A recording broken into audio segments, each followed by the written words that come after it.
கரடு முரடான கடுமையான காட்டு வழி பகுதியில் தூரக்க அங்கே ஒரு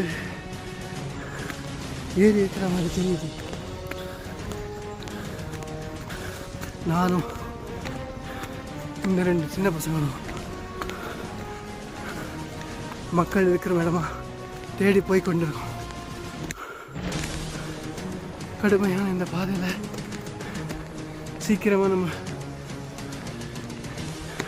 எனர்ஜியை விட்டுடக்கூடாது. அதே நேரத்தில் ரொம்ப நேரம் செலவு பண்ணோம், இருட்டிடும். அது பேர் என்ன? அதை வச்சு என்ன பண்ண முடியும்? ஏரிக்கிட்ட போகணும். ஏரிக்கிட்ட போய் இந்த மாதிரி மூங்கில் கட்டைகளாம் எடுத்து சேர்த்து வச்சு கட்டி உனக்கு படகு பண்ணி சிவிலைசேஷன் இடத்துக்கு போகலாம். நீங்கள் சொல்லுங்கள். அதே மாதிரி நடுவில் ஒரு பள்ளம் இருந்துச்சுன்னா இதை வச்சு பேலன்ஸ் பண்ணி அந்த சைடு பள்ளத்துக்கு அந்த பக்கம் போகலாம். சரியா சொன்னீங்க. இப்பொழுது ரொம்ப கஷ்டமான ஒரு இடத்தை நோக்கி ஏறிக்கொண்டிருக்கோம். கீழே பார்த்து நடக்காமட்டா பாறை காலை சறுக்கி விட்டு கீழே விழுந்துக்கு. இதை பாருதான், இதே மாதிரி தான். கொஞ்சம் ஜாக்கிரதையாக இல்லைன்னா நேராக அங்கே கீழே இருக்கிற பள்ளத்தாக்கில் தான் போய் விழணும். வர வழியில் கொஞ்சம் பூச்சி கடிச்சதுனால இந்த அரிய வகை மூலிகையை எடுத்து தேய்ச்சிருந்தா அரிப்பு போயிடும், அதோட விஷத்தன்மை குறைஞ்சிடும். இப்போது நேரத்தை கட்டாமல் மேலே செல்லணும். நாம் மலையின் ஒரு புறம் ஏறி உச்சிக்கு வந்து விட்டோம். மறுபுறம் இறங்கினால் நீர் இருக்கும் இடத்திற்கு செல்லலாம்.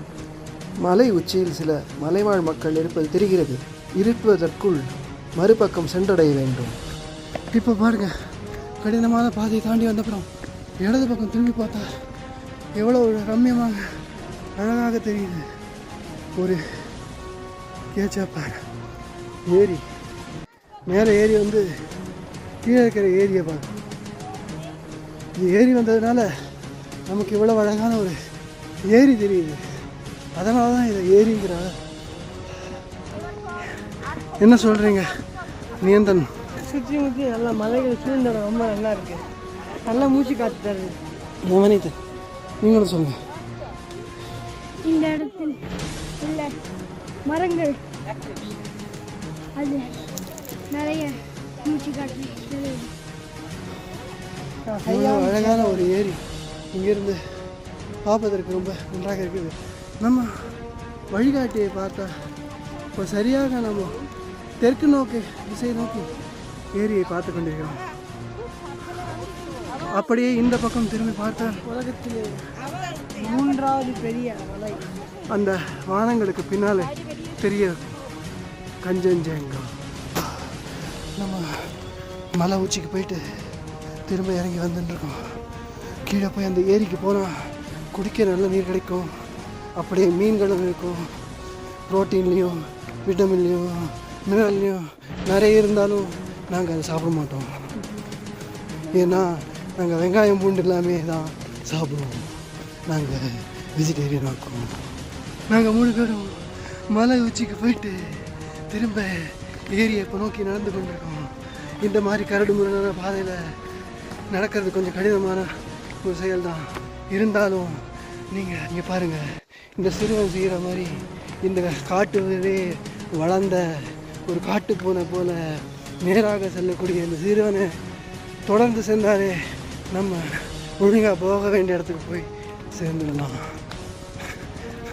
நீங்கள் ஜங்கல் புக்கில் கேள்விப்பட்டிருப்பீங்க, ஒரு பூனையால் வளர்க்கப்பட்ட ஒரு மனிதன்.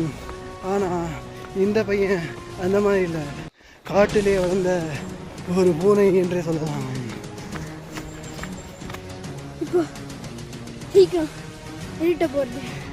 அதனால எனக்கு விலங்குகள், காட்டு விலங்கு இது ஒரு தப்பிக்க ஏதாவது தேவை.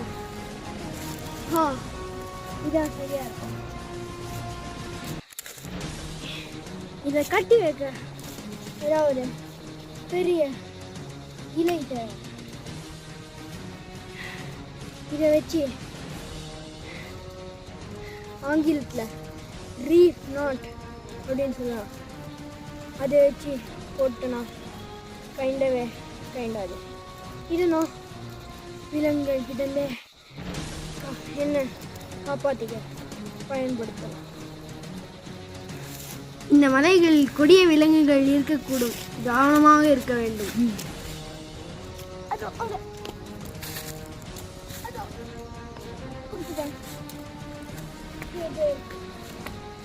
என் ஆயுதம் என் உயிரை காப்பாற்றியது. இதோ நான் பிடிச்ச விலங்கு, இது பேர் அரக்கல். இது எப்போதுமே அது மேலே இலைகளையோ இல்லை எது கிடைச்சாலும் அது மேலே போட்டு காட்டோட காட்டா மறைஞ்சிக்க முயலும். இதனால் நம்ம எப்பொழுதுமே ஜாக்கிரதையாக இருக்கணும். இது சாப்பிட முடியாது, ரொம்ப விஷம் உள்ளது, அதனால் எனக்கு இது தேவையில்லை. இந்த அடர்ந்த காட்டுக்குள்ளே வந்து இந்த பெண்ணை காப்பாற்றிட்டு வந்துட்டோம். இங்கே முன்னாடி போகிறா ரொம்ப கஷ்டப்பட்டு காப்பாற்றிட்டு வந்ததுனால எங்களுக்கு நன்றி உணர்வோடு இருக்காங்க இந்த மலை வாழ் பெண்மணி.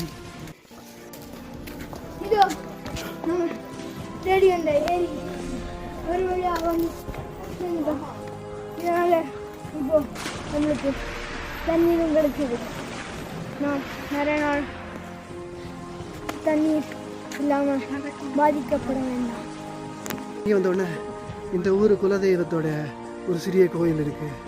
இந்த மலைவாழ் மக்களை காக்கும் தெய்வம் இங்கே குடியிருக்கிறதா இங்கே சொல்லுவாங்க.